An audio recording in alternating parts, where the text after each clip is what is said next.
Julie, and today we are going to discuss about polynomial functions and its graph. And before anything else, congratulations because you are done with your first quarter and we go to the second quarter. And this will be our first topic on our second quarter. So I want you to listen carefully because this is very important because you will be graphing polynomials.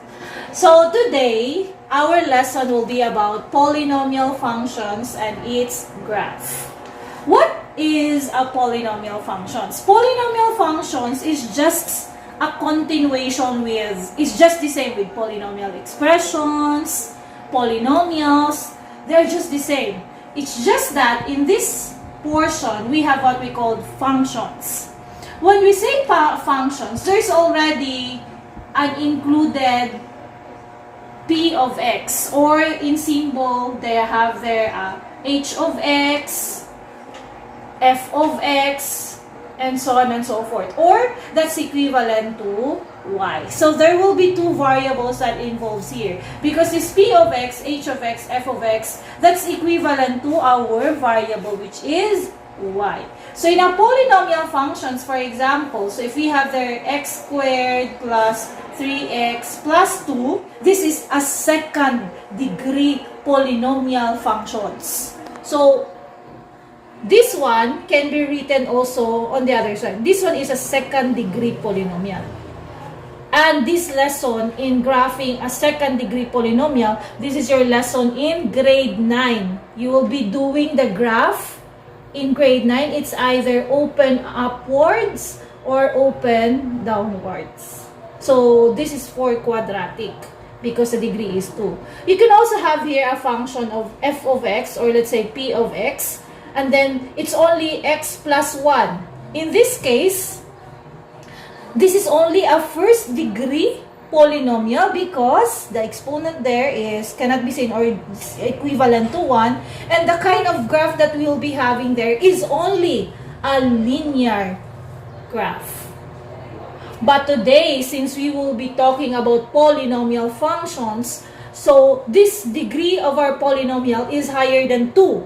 So this will become, we can use any of the function there. We have h of x is equal to, or x cubed plus 2x squared minus 3x minus 1. So for example, in this kind of polynomial functions, our graph will no longer be linear because it's only for first degree, no longer a open upwards and open downward because it's only a quadratic. But today we will be dealing graphs like this. It will be doing like that, and so on and so forth.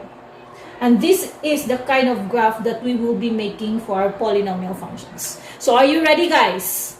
Okay. In this case, we will be using table of signs. Example number 1. Graph our polynomial function p of x equals x to the 4th plus 2x cubed minus 13x squared minus 14x plus 24. Step number 1, you will be getting the x and y intercepts. To get the x-intercept, you are just going to substitute the value of y equals to 0. We just use our polynomial function. So our polynomial function will be p of x is equals to x to the 4th plus 2x cubed minus 13x squared minus 14x plus 24. Using or getting the x-intercept, ilisan lang daw nato ang y og 0. Pero ang question, asa si y dire? That p of x there represent as our y. This is our y. So automatically, our polynomial function p of x is equals to 0 equals x to the 4th plus 2x cubed minus 13x squared minus 14x plus 24. Okay. After substituting the value of y equals to 0, then you have to solve for x. You will be using synthetic division so that you will get all values of x. Take note, the highest exponent of the variable is 4. So buot pasabot na kay upat ka roots nga kuhaon. Using synthetic division, we will be getting the numerical coefficients of all the terms. Kuhaon na itong mga numerical coefficients. So, x to the fourth, natay 1. 2x cubed, natay 2. Negative 13x squared, so that is negative 13, the numerical coefficient. Negative 14x, that's negative 14. And then we get 24. So, these are the numerical coefficients of our polynomial function. We will be writing our divisor. So, ang akong ingon last time, kamoy mangita sa divisor, that will give you a remainder of 0. Kung maka-remainder ng 0, automatically, the divisor nga imong gibutang diri is what we call the roots or the values of our x. Okay. So, what are those? Asa ta mangita? We will be looking for our divisor here from the factors of 24. So that you will not forget factors of 24. There are 24 times 1. We have 12 times 2. We have 6 times 4. We have 8 times 3. So these are the possible factors or the factors of 24. And these are the possible roots that can give us a remainder of 0. So mamili lang ta nila. We'll take positive, negative, all of them. Positive, negative signs. So these are what we call the positive the possible rational roots of our polynomial equation. So, we'll start with kinang-kinagamyan ta magsugod para di kita mag-problem. Kasi nga daw nato 1. Okay, we can start with 1. Leading coefficient, bring down, multiplied by the divisor. 1 times 1, we get 1. We add 2 plus 1, we get our answer, which is 3. 3, multiplied again by the divisor. 3 times 1, we get 3. Negative 13 plus 3, they don't have the same sign. So, i-minus na to sila. So, the answer is negative 10. Why negative? Because the bigger number is 13. Ang sign sa 13 kay negative. Negative 10 multiplied by 1, the answer is negative 10. Negative 14 plus negative 10, the answer is yes, kay parehas lag sign, di add, di copy the sign, negative 24. Negative 24 times the divisor is 1, the answer is negative 24. 24 plus negative 24, the answer is, very good, the answer is 0. So that's why 1 automatically is our root of our polynomial equation. Since the highest exponent of the variable is 4, so kulangan pa ta. Let's do the continuous division. Dili na punta. Sa kinatumyan, that's negative 24. Dapat, inig times diha dapat, add diha, dapat maka-remainder siya 0. So, mangita na po taglain dire, nga divisor out of this, aron makahatag siya remainder nga 0. So, we will be using, okay, atong testingan, let's have 3.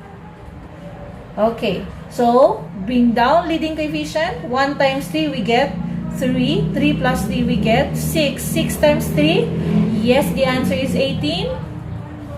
Negative 10 plus 18. Uy, dili parehag sign, so i-minus. So, the answer is 8. Why 8? Of course, mas dako man si 18, so ang sign will be, sign sa 18 is positive, so our answer is also positive. So, 8 times 3 sa atong divisor, the answer is 24. Kaya di man sila parehag sign, i-add na po natong negative 24 plus 24, the answer is 0. Very good. So, 3 is another root of our polynomial function. Pwede. Okay, 2 more to go. So, we will do the continuous division again. So, dapat ang remainder diri maka-equals og 0. Since ang atong tumoy kay 8 naman, mangita na lang ta diri o kanang mga factor sa 8. So, dili na nato apilo ng 24. Kay klaro, di gyud nakabot sa 8. Kanang mga 12, ayaw na jud, testing 8. Okay, so we will be trying what? Yes, we will try negative 4. So, we get, bring down leading coefficient. Leading coefficient times negative 4. The answer is negative 4. 6 plus negative 4, answer is, okay, that's equal to 2. Kaya di man sa parehag sign, i-minus. 2 times negative 4, the answer is negative 8. 8 plus negative 8, the answer is 0. Very good. Negative 4 is another root of our polynomial function. Next, since na natay tulo, kulangan na lang tag isa. So, last na lang yun kaayo. Okay, nga maka-remainder siya 0. Aw, klaro na pud kay na, ha? 1 og 2 na lang. Dapat 2 ni siya. Aw, klaro. That is, yes, negative 2. Because leading coefficient bring down, 1 times negative 2, the answer is negative 2. And 2 plus negative 2, the answer is 0. This 1, 3, negative 4, and negative 2 are automatically the roots of our polynomial function. So, gitawag na siya roots. So, kinsa man kaayo. We have 1, we have 3, we have negative 4, and we have negative 2. So, based on this one, kay kana man siya roots, so kung ato na siyang i-factored form, kay para gid ipakita nato nga mo na siya i-factored form, kay 1 man na siya, so ang factored form ana niya is x minus 1. Take note sa sign ha. Kana kay 3 man na siya, that means yung factored form kay x minus 3, o kanang minus 4 diha, that is x plus 4, o kanang negative 2 diha, that is x plus 2. And these are the factored form of our polynomial function. Mubalik din ta dire. Kay gisolve naman nato tanang value sa x, humanamig tanan og solve sa value sa x. Ang ingon sa inyo hang activity notebook, sa inyo ang module, i-factored sa daw ninyo. So, ang factored form, isulat siya nato para klaro kayo. So, unsa may factored form niya? Dara, aga kong gisulat ganina. So, this will become x minus 1 times x minus 3 times x plus 4 times x plus 2. This is the factored form. Pagkahuman, since there are 4 factors, to get now the what we call the X-Intercepts, kanang X-Intercepts, listen, muura na siya ang mga gitawag nga mga roots. X-intercept and roots are just the same. Since the roots automatically is our X-intercepts, so we have here 1, 3, negative 4, and negative 2 are all values of X-intercepts. When we say X-intercepts, these are the points of the graph nga makita sa x-axis. So, kanang point nga makita sa x-axis, automatically, ang value sa y-anak kay 0. So, if we are going to write it in ordered pair, kung ganahan dyan ninyo makita itong ordered pair, so sa ordered pair na ito, that is 1, 0, muna'y point dito makita sa atong graph. The other one is 3 and 0. O kanang sunod, negative 4 and 0. O kanang isa, negative 2 and 0. So, it means sa atong graph, sa atong polynomial function, makita ni silang upat nga point dito. That's how we get the x-intercepts. Then, we have to get the y-intercept. Take note, kini mo siya'y pinakasayon kayo, ha? Okay. To get the y-intercept, ilisan lang ninyo ang x o 0. Yan na ka-simple. If your polynomial function is this one, so just copy p. Ilisan ang tanang x og 0. Take note, our p of x is just the same as equal to y. Diba? Naingon ako daan na. So that's y. Muna na ito nag-y para di kita maglibog-libog. X to the fourth will become 0 to the fourth plus 2x cubed will become 2 times, ilisan ng x of 0 will become cube, minus 13, x squared will become 0 squared, minus 14x, so minus 14 times 0 kay x man na, plus 24. And that's how we substitute. Gilisan na tanan ang x by 0. Solving now for y, 0 to the fourth is still 0, right? 0 cubed is still 0. 0 squared is still 0. 0. And 0 multiplied to any number is still 0. So, buot pasabot mo nang ingong kung pinakasayon. Kay ang answer ana niya, tanan, 0. Ang nabilin kay? Very good. Ang constant, which is 24. Buot pasabot. Kanang constant di ay, automatically your y-intercept. Kung ang inyong polynomial function is in standard form.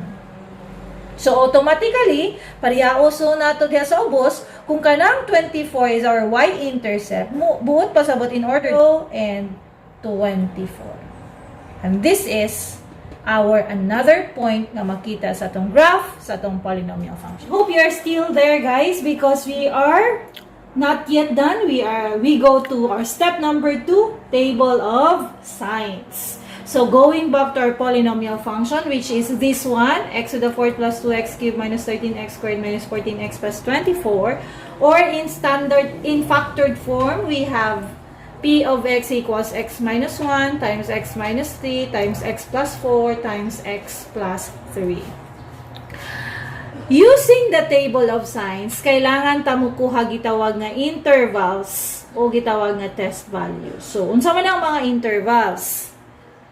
I-flex na lang din ako, guys, sa mga ruler nga gikan pa na akong in order dito. Sa mo ang kuan supply officer, sa mong supply office. So, i-flex na ako among ruler nga nindot kayo. So, maghimo ko ging ani, muna siya nakahatag og pa-straight sa akong table. So, kung sa inyo ang balay, wala mo yung mga ruler, DIY, pangita mo paagi diha, nga makagamit mo bisan unsa, kay anything is possible at this time of pandemic. Oh, naka-state si Ma'am Julie. Uy, basi nga nubra na ni ha. Sige lang, ato lang yung pasubraan.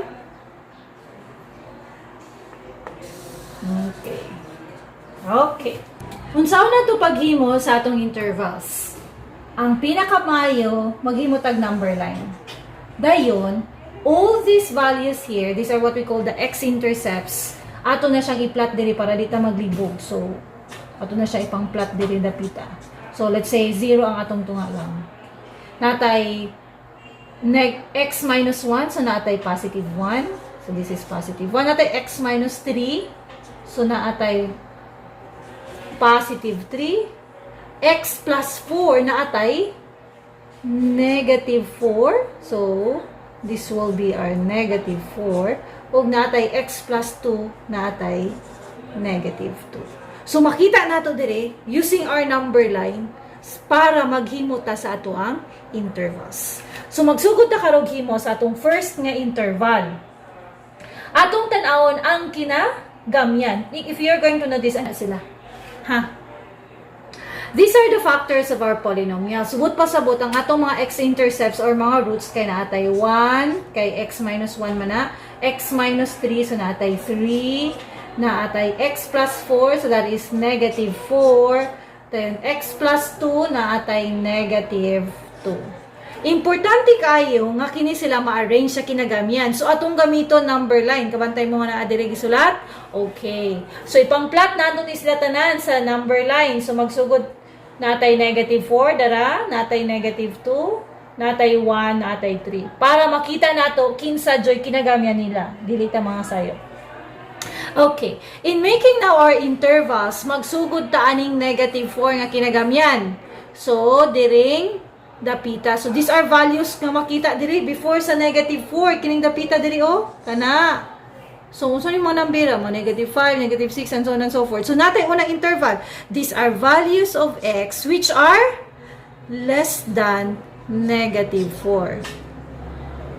Ikaduha, maghimo na po kag interval anang nisunod ni negative 4. That is negative 2. So, kining dapita, himuan ni mo na siyang interval. So, these are values of x mas dako sa negative 4, pero mas gamay sa negative 2. I repeat, values of x greater than negative 4, but less than negative 2. Nakuha? Ikatulo na itong interval mo ni siya.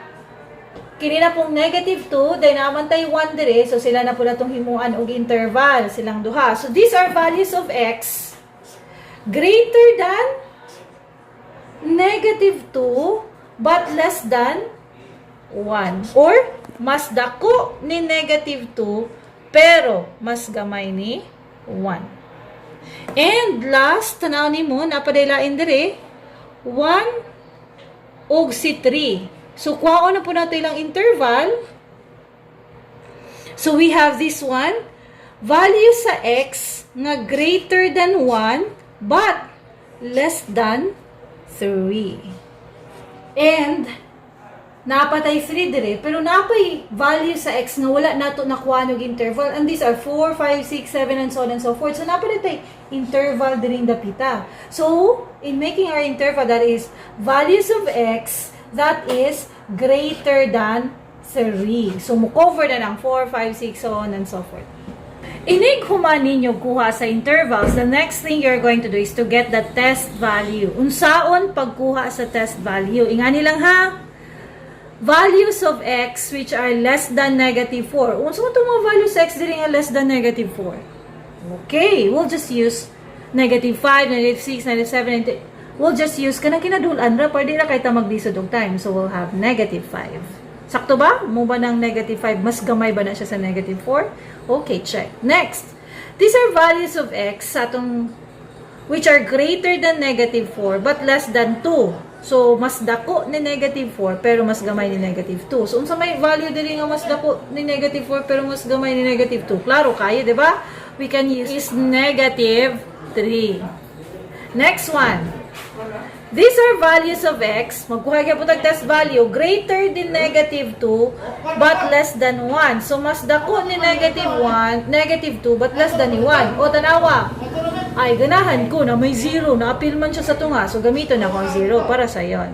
And then, values of x greater than 1, but less than 3. So, unsa man? Yes, we can use 2. Ayaw mo gamit ng decimal ha. Kay kapoy kayo ng decimal. Next one is x greater than 3. So, may value greater than 3. O, 4, 5, 6, 7, 100. So, atong gamiton, we can use 4. And that's how we get the test values using our table of sign. We are now ready with our next step. So, ang sunod din yung buhaton is you're going to write the factors. Tagsa-tagsa diring dapita.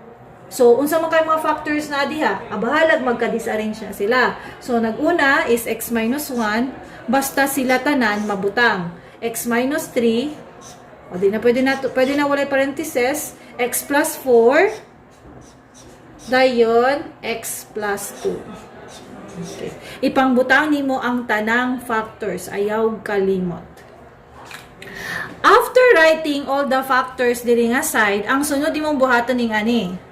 Unsay gamit aning mga test values? Muna siya value sa x nga imong i-substitute ani nga factor.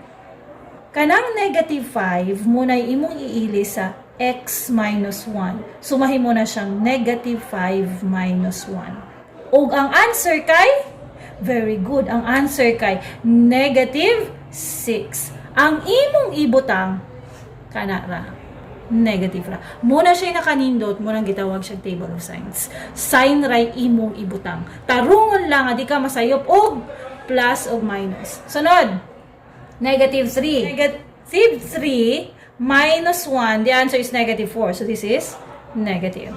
0 na pod. 0 na pod imong iilis aning x minus 1. So 0 minus 1 will become negative 1. So negative ra imong ibutang. 2 na po ang atong ipuli sa atong x. So, x minus 1 will become 2 minus 1. The answer is 1. So, positive. So, ang atong ibutang is positive ra. Next, we'll have 4. 4 minus 1.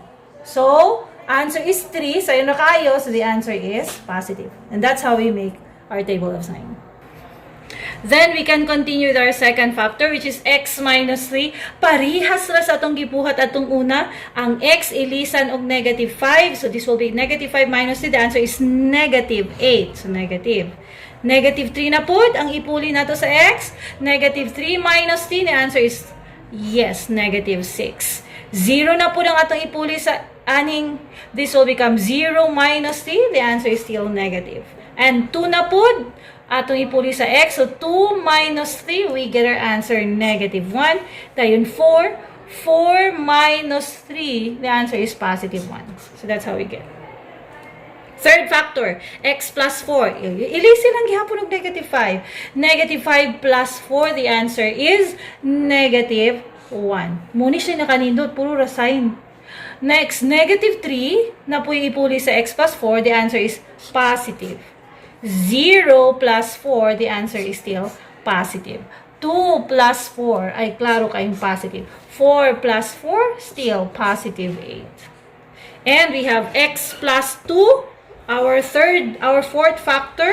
So, ilisa na po natong negative 5 ay ang x. So, negative 5 plus 3, ma-answer siya of negative. Negative 3 plus 2, ma-answer siya negative 1. 0 plus 2 will give you positive 2. 2 plus 2 will give you positive 4. 4 plus 2 will give you positive 6. And that's how we make the table of sign. Puro ra na siya sign. Ug sa katapusan, diri nga atong next nga cell, you will be writing all our polynomial function nga p of x. Isulat nimo ni sila tanan kini kini sila mo imong isulat diri. Nya di naman ako makasya, flex lang nako kamo na bahala mong sulat ha. Okay. Ang sunod niyong buhatan ni ani, kani karong mga signs upat ka buok, imo na i-multiply. Negative times negative times negative times negative. Answer is positive. Ayaw kalimot, basta gali even ang number ana niya, i-multiply nimo na sila, positive na siya. Kini na po silang upat, imong i-multiply. Negative times negative is positive times positive times negative. O, pilay answer ana niya. O, basta gali bungking ng negative ana niya, but pasabot, ang sign ani niya is negative. Muna siya yung mga paagi. Imo na po ning i-multiply, negative times negative is positive. Puro na din na siya positive, so the answer here is positive. O kininapod, imong i-multiply ang tanang sign, positive times negative. So negative times positive times positive, so the answer is negative. Ewo, kining katapusan, positive, puro positive imong i-multiply, the answer is positive. So these are now the sign on our polynomial function of p of x. Unsay buot pasabot or indication anang plus, anang minus, anang plus o minus diha. It means it will determine the position of our graph. Buot pasabot kung positive na siya, kaning intervala diri, kanang graph ani niya, makita na siya above x axis. Muna ibut pasabot. Kabalo mo atong x-axis, katong gahigda nga linya. So, kini nga interval diri nga graph, makita na siya above x-axis. O kaning negative diri, basta negative na, but pasabot na siya, makita na siya below x-axis. Still positive, so you'll find that one above x-axis. If it's negative, below x-axis, and that's positive, then that means it's above x-axis. So this is what we call the table of signs. Since you are done with the table of signs, then we are now ready for our graph of our polynomial function. O gi-flex lang na mo guys, among nindot kayo nga ruler. Wala ni siya isunod. Guba na ni, ang box ray nagpabilin. Gihatag ra ni sa among pero ang sulod wala giapil. Okay, so maghimotag y-axis and x-axis. Kabalo po siguro mga guys ha. So, y-axis and then we'll have our x-axis. Ayaw kalimot nga kanang naa sa iyang tunga dira, intersection, that is 0. Going up means it's positive. Going down, it means negative. Okay na? So, we are now ready for our graph of our polynomial function. Yes, this is it.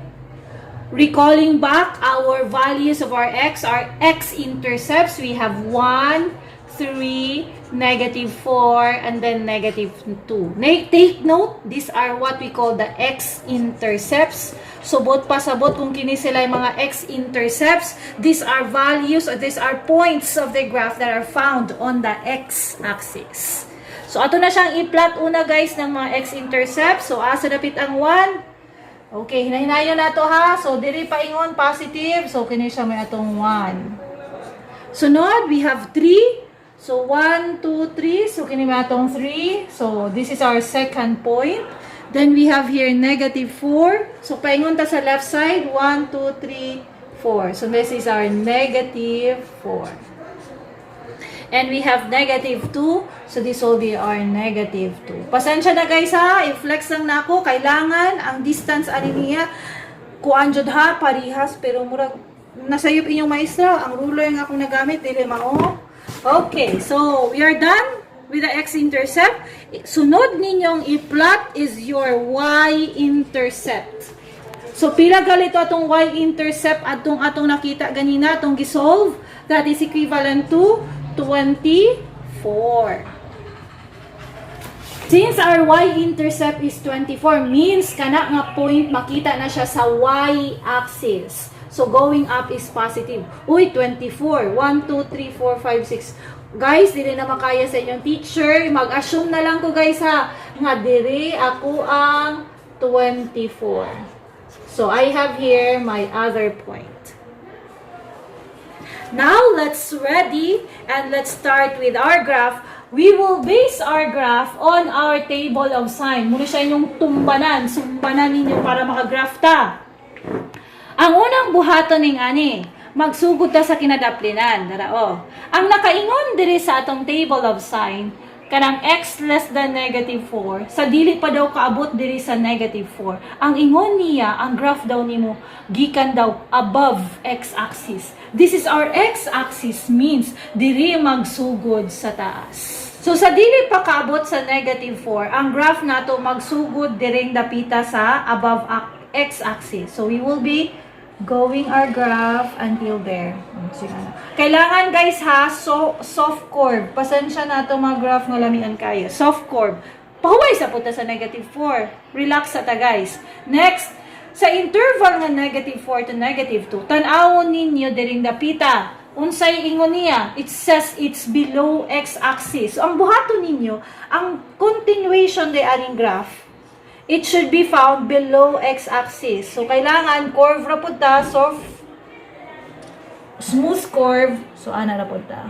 Okay. So, ninduto na to gamay. So, muna na siya.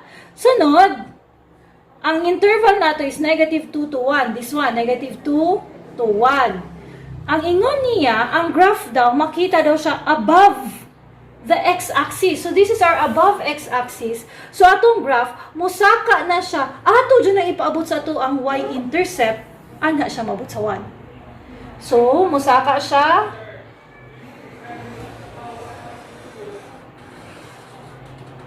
Okay. Then, magkaabot siya diha sa 1. Yan. Paway ta sa 1. And then, next, interval na po ni 1 o ni 3. Dara? Ingon niya po niya, it's below the x-axis. So, ang graph nato makita sa ubos na po. So, munaog siya dire. Below x-axis. Okay, tama niya. And then, katapusan, paingon sa 3, paingon dito nga side. It means it's above the x-axis. So, let's continue. And so on and so forth. And this is now the graph of our polynomial function p of x is equals to x to the 4th plus 2x cubed minus 13x squared minus 14x plus 24. So that's how you make the graph of a polynomial using table of signs. I hope you get that one, guys. If not, then you have to look for other resources. So if you have questions and clarifications, just comment at the box, at the comment box below. Thank you so much, and I hope you will be watching our videos and you will learn a lot our lessons in our math grade 10. Thank you, guys.